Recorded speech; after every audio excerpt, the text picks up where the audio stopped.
Povo de Deus, Jason Lopes, Cristão pelo Mundo, chegamos na cidade de Nazaré. É uma réplica. Eu quero que vocês vivenciem uma experiência única. São alguns tapes, é lógico que eu não vou mostrar tudo, porque vocês vão precisar vir aqui em Nazaré para ter essa experiência, para você sentir essa energia, para que você possa entender o poder de andar sobre a palavra, andar sobre a Bíblia. Então a cidade de Nazaré, gente, esses tapes vai te aguçar, te trazer aquele desejo para que você possa estar vivendo essa experiência ao vivo. Então, se você está gostando, eu já creio dessa experiência, compartilhe agora com quem gostaria de andar sobre a palavra. Se não deu aquele like, dá aquele like agora. Se você não se inscreveu no nosso canal, se inscreva, porque vem muito conteúdo ainda. E coloca o sininho para despertar, porque todo dia tem novidade.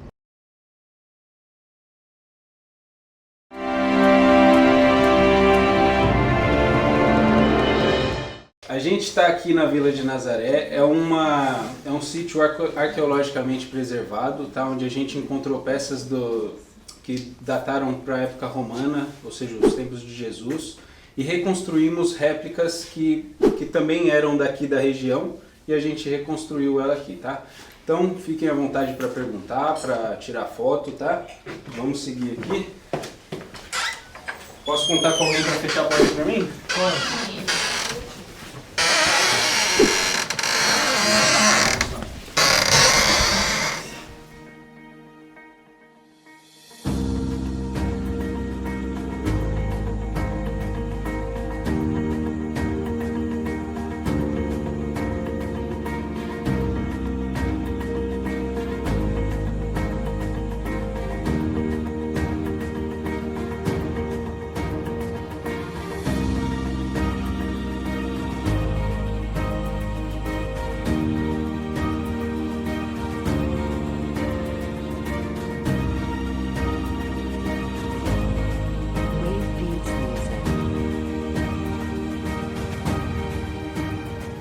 E essas são nossas ovelhinhas.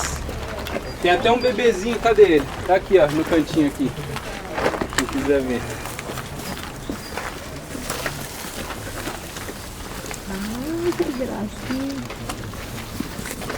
E uma delas tá tão grávida ainda. Quase que vocês pegam o recém-nascido. Tá prenha, que lindo, que ovelha.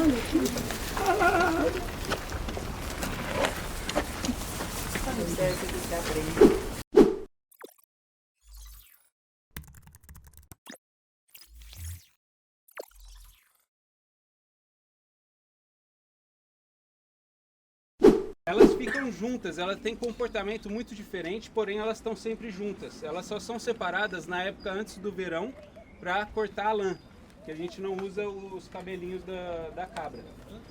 E elas têm comportamento muito diferente. A ovelha obedece à voz do pastor, a cabra não. E aí fica a pergunta para vocês: vocês são cabras ou são ovelhas? Eita glória! Eita aí! Que eram daquela época. A plantação de trigo ficava geralmente do lado do eirado, que é isso aqui que a gente está pisando em cima agora. Tá vendo que tem um círculo? Então eles pegavam aqui um trilho. Nesse trilho tem pedras aqui, ó. E aí colocava a criança sentada em cima, amarrava no burrinho e ia. Então a família toda se juntava para esse momento da colheita, entre aspas. E uma vez Jesus passando por uma plantação, ele pegou um pouquinho com a mão, limpou e comeu, só que era sábado. E aí quiseram acusar ele de quebrar a lei, de não poder trabalhar no sábado. Alguém sabe a resposta que ele deu para aquela pessoa? Para o fariseu? Ele falou que o homem o sábado foi feito para o homem, mas o homem não foi feito para o sábado. Amém, pessoal? Vamos conhecer o nosso pastor. Cansada de usar tantos produtos na pele todos os dias? Protetor solar, base, vitamina C, entre outros. E se eu te dissesse que é possível ter todos eles em um só produto? Com mais facilidade e praticidade para seu dia a dia, sem ficar aquela camada grossa de proteção na pele. O Protetor Magic CC Cream faz tudo isso por você. Além de tratar sua pele com vitaminas essenciais em sua composição, ele se adapta ao tom da sua pele, realizando a cobertura perfeita para correção de imperfeições. Substitua seus vários produtos por apenas um e tenha uma pele ainda mais radiante e protegida.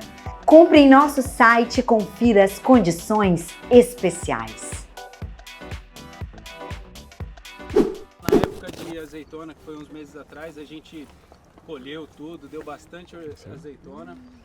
Ela é um símbolo de resistência, persistência e beleza. Tá? Elas podem viver mais de mil anos. Aquela ali é a nossa mais antiga, tem mais de 400 anos.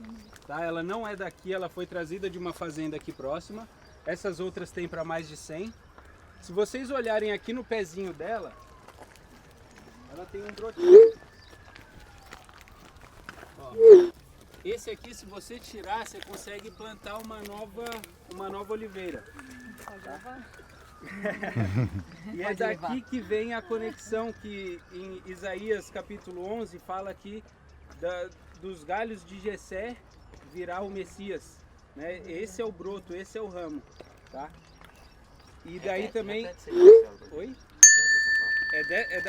Dessa parte aqui que é ilustrada a Isaías 11, onde fala que do ramo de Jessé, né, nascerá o broto, será o Messias. E daí também vem o nome, Netzer é o nome do broto, que remete ao nome Nazaré. Então Netzer em hebraico, né, Nazaré, Nazareth em inglês. E em Mateus em Mateus fala que ele foi para Nazaré para que se cumprisse a palavra do profeta Isaías. Ó, pessoal, então, esse aqui é o trigo. Marcelo, esse é o? É o trigo.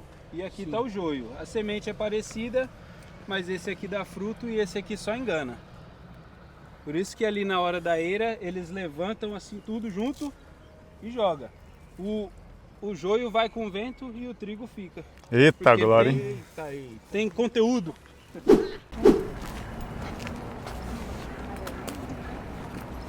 Eu acho muito perfeita essa reprodução, né, de Nazaré aqui.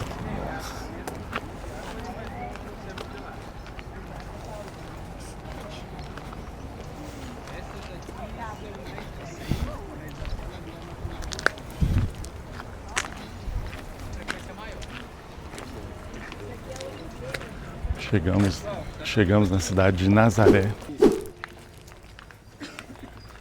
Pessoal, aqui é um exemplo de um workshop onde o cara que trabalhava com pedras, o Tecton, trabalhava. E geralmente ficava na ponta dos terraços, porque eles já cortavam as pedras usando essas ferramentas e daqui já montavam o terraço ali.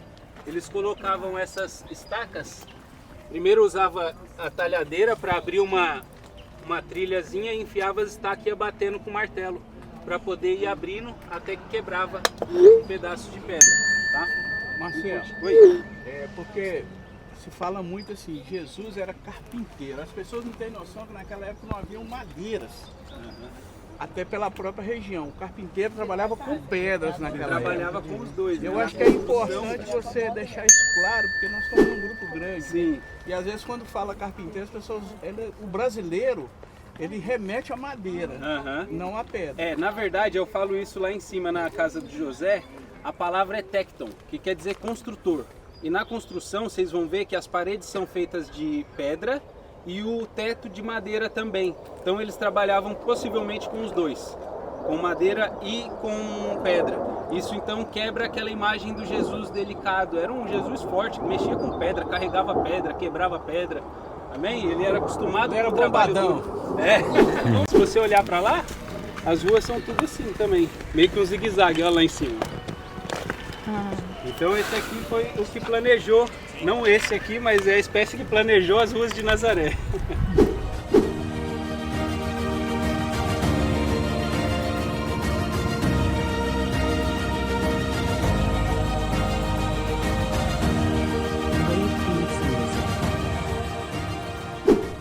O burrinho é amarrado aqui, tá? A gente traz as azeitonas aqui e eu não perguntei para vocês lá embaixo, mas eu vou perguntar aqui. Alguém sabe por que oravam na época de colher azeitona para chover?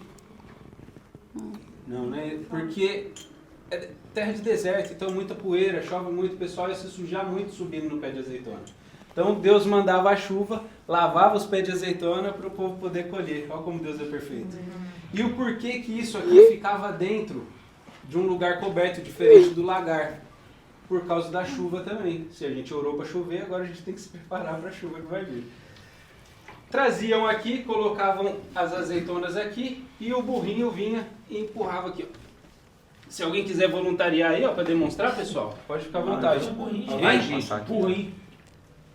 Espere, o povo tá sem fé demais. Deus vai te dar força, irmão. Pode ir, vamos, vai embora.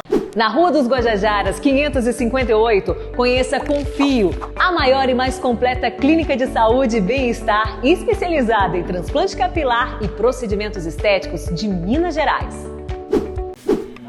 Aí vira essa polpa, né? Isso aqui é o restinho da última vez que a gente fez. E aí você vem tirando essa polpa e colocando aqui nas laterais. Encheu essas cestas, aí leva para prensa. Aí, ó. Aí você pode falar que você morreu 500 quilos. O peso dela mesmo, uma em cima da outra, já começa a extrair o óleo. Então essa já é a primeira prensa, que é a prensa mais pura. E a prensa mais pura vai para o templo, né, como a lei de Moisés diz, para acender a menorá, a primeira né, a oferta para Deus, e depois para os usos diários. E aqui temos 3 pedras, cada uma por volta de 400 quilos, tá? A partir do momento que já extraiu o que tinha que extrair dali, eles abaixam esse tronco e começa a girar aqui, ó. Isso aqui vai fazer com que a pedra, com que a pedra se levante. E aí o peso vai puxar mais para baixo, né, vai prensar mais. E geralmente no fim da terceira lá, né, que é a terceira prensa, acaba ali, e as 3 são o seguinte: a primeira para alimentação, primeira prensa, desculpa, para o templo. Depois alimentação, iluminação, alimentação, cosméticos, depois para iluminação e sabão, coisa desse tipo. Minha avó faz sabão até hoje com isso aí. Não com azeite, né, pessoal? Porque minha avó não é tão chique assim. Jesus, ele subiu no monte. Alguém lembra antes da morte dele qual o nome do monte? Getsemane. O nome Getsemane vem de Gat Shimanim, prensa do azeite. Então, pessoal, as 3 prensas, o nome, nos reconectam às 3 vezes que ele subiu no morro para orar. Subiu no morro, meu Deus do céu. Que ele subiu no jardim para orar, tá? E a Bíblia fala que a pressão era tão grande que ele suou sangue. E isso conecta com a primeira prensa também, porque ela sai meio avermelhada, tá? Então esses são os detalhes que me marcam bastante. Existem 3 prensas e Jesus ele liberou 3 tipos de azeite. A primeira foi lá, é onde começa a ser prensado. Lembra que Jesus foi preso por 2 sumos sacerdotes? Quem lembra disso? Que ele começou a ser questionado pelos sumos sacerdotes. Vocês viram que ali tem um rolo de pedra, não tem? É o simbolismo do rolo da lei. Porque a lei não era pela pedra, Moisés não deu a lei pela pedra. Então aqueles 2 sumos sacerdotes simbolizam a primeira prensa que Jesus passou. A segunda prensa é aquela que a gente viu aqui, tá certo? E a terceira prensa é Jesus na cruz. Então Jesus também liberou 3 prensas de azeite. Então o primeiro azeite ele libera no jardim de Getsemane, quando ele vai ser preso. O segundo azeite ele libera lá nos sumos sacerdotes, quando ele está sendo questionado, quando ele está sendo pressionado e interrogado. E o terceiro azeite ele libera na cruz. Agora, qual que é o engraçado? Jesus disse que ele era o pão da vida, então o azeite é feito para fazer pão. Ele disse também que era a luz do mundo, o azeite é feito para fazer luz. Né? Ele disse que a cura ele também é usado para cosmético. Agora, e o sabão? Aqui tem uma revelação muito profunda. Poucas pessoas observaram o texto de Malaquias, e lá em Malaquias tem uma promessa, que ele voltaria como o sabão dos lavandeiros. Então Malaquias vai dizer que ele volta como um sabão, para limpar, para purificar. Ou seja, em todos os sentidos, Jesus foi o azeite perfeito, foi a prensa perfeita. Eita glória! Deus abençoe. Usando água para deixar as coisas mais tranquilas, né, mais suaves. E aí depois de pronto, pessoal, ele também bota para descansar. Não pode levar direto pro forno, porque senão ele vai rachar. E aí se rachar, você tem que começar todo o trabalho de novo.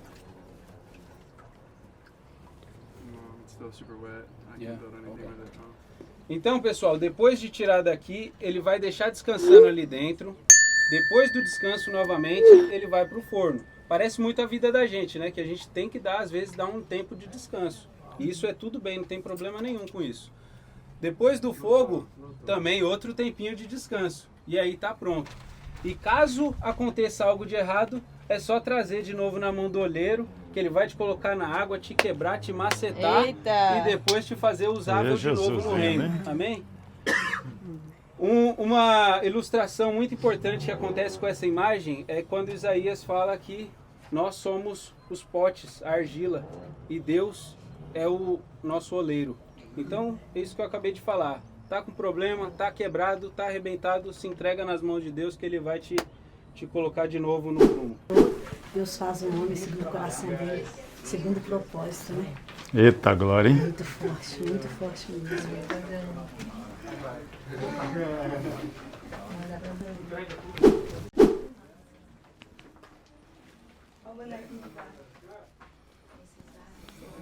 Deus, o homem de toda a terra. Olha o bonequinho de vassoura, ó. Gênesis 3.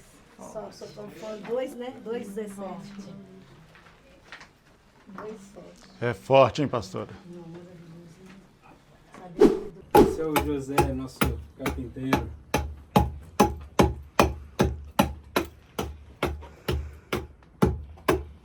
Pode ir entrando, pessoal. Fiquem à vontade.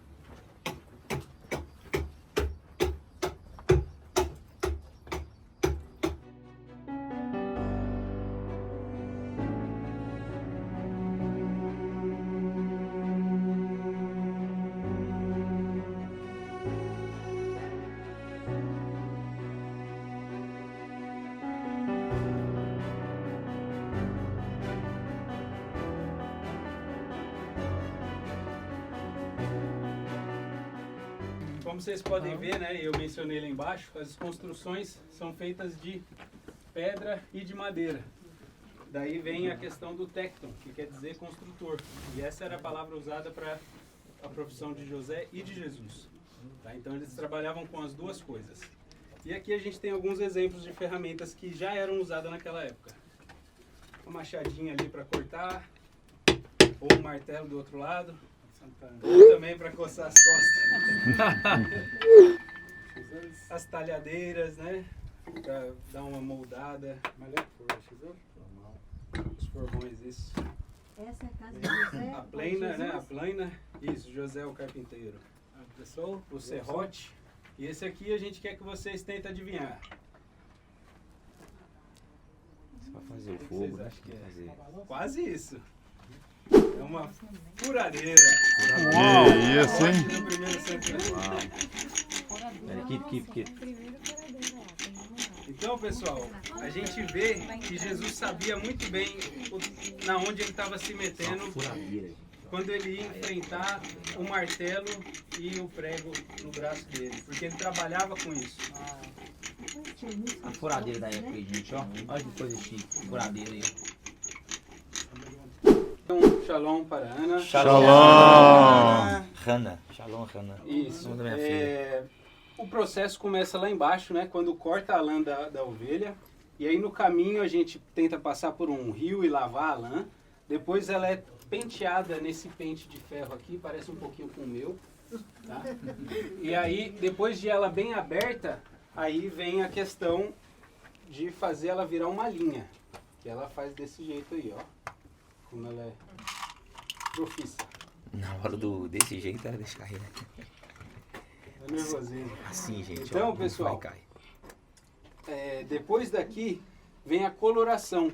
E a gente usava cebola, casca de cebola para fazer um amarelo, a romã para fazer algo mais rosa, mais avermelhado, e as castanhas para fazer um marrom, né? E esse aqui, pessoal, quem consegue me falar o que era usado para atingir isso aqui? Açafrão. Aí.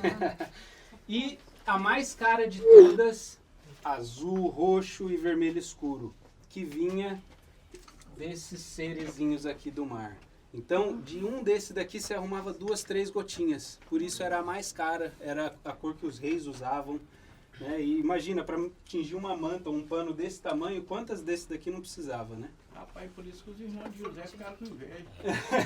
Fala, Marcelo, muita informação que das outras vezes que eu vim não teve. Viu? Sério, Muito cara? bom, Que legal. Fico Parabéns. muito feliz, Roxo cara. era a cor mais difícil de tingir. Isso, Tanto roxo. é que nenhum exército, nenhuma bandeira tem cor roxa, porque era difícil para os exércitos fazer cor roxa. Ia ficar muito Olha, caro. obrigado por essa informação. Ela você pega uma linha alternada, uma sim, uma não.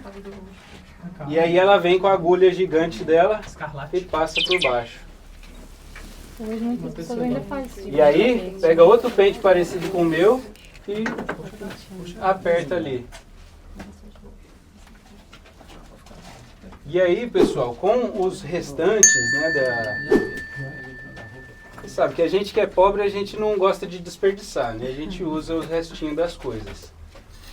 E aí, com os restantes, ela fazia as Barbies do primeiro século. Olha que legal. As bonequinhas. Para as crianças brincar.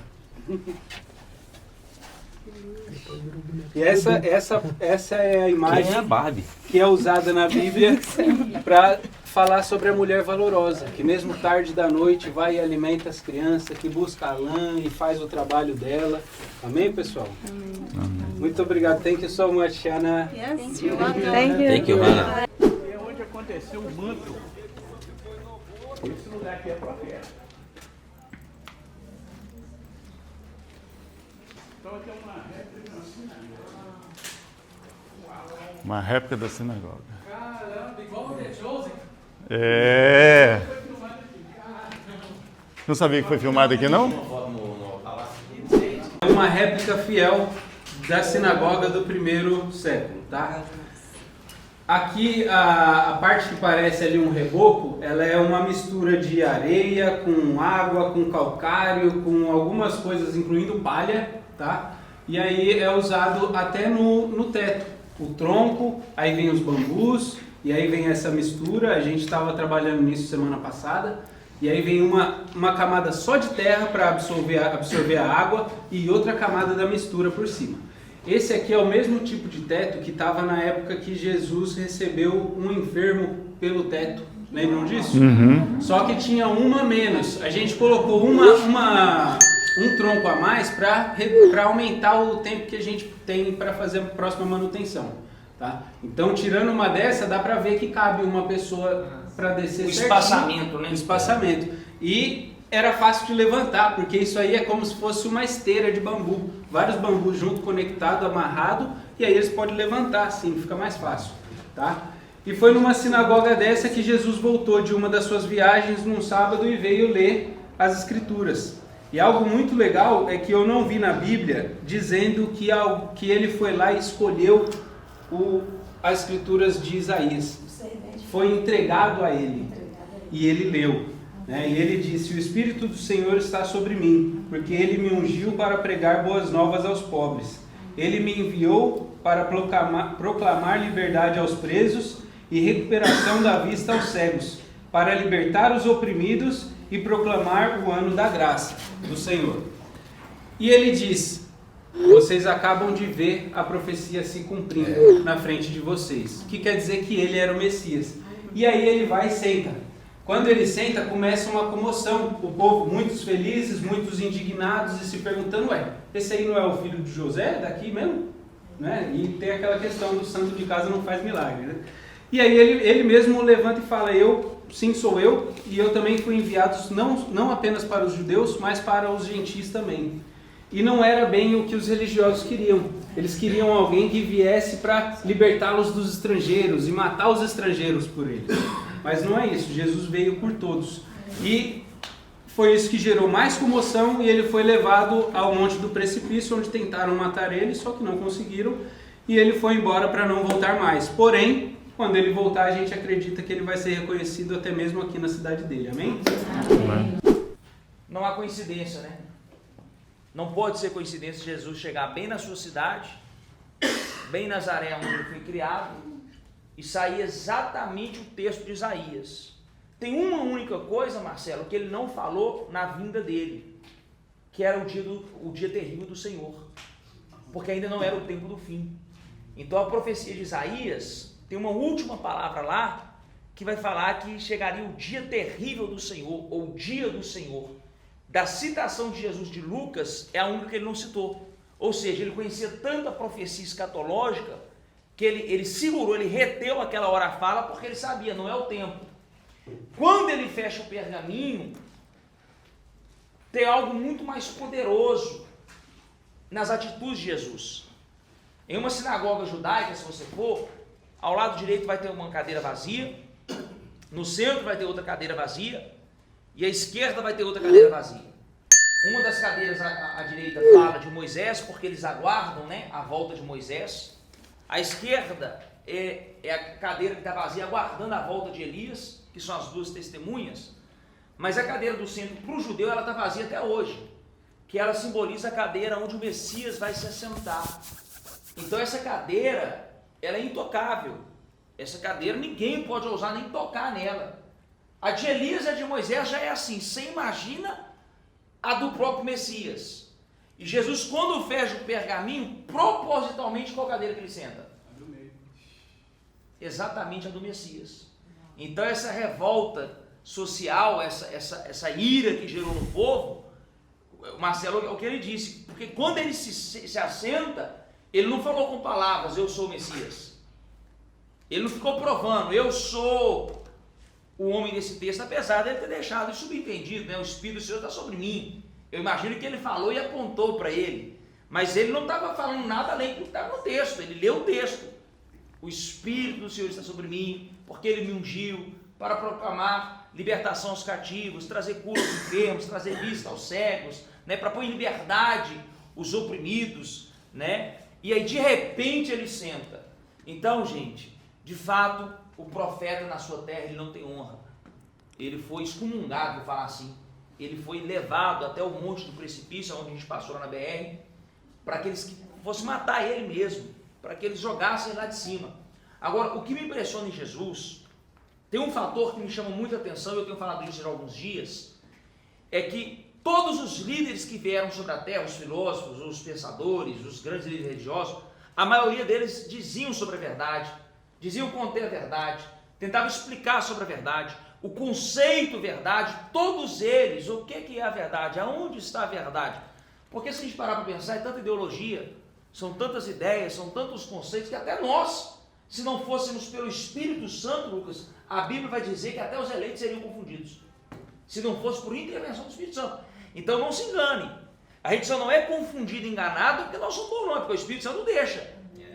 Mas Jesus, ele não disse pregar a verdade. E é isso que me espanta, ele disse ser a verdade. Eu sou a verdade. É muito diferente você dizer que eu prego, crer no que eu texto, crer no que eu explico, crer na minha ideia, crer no meu conceito, do que você afirmar. Eu sou a verdade.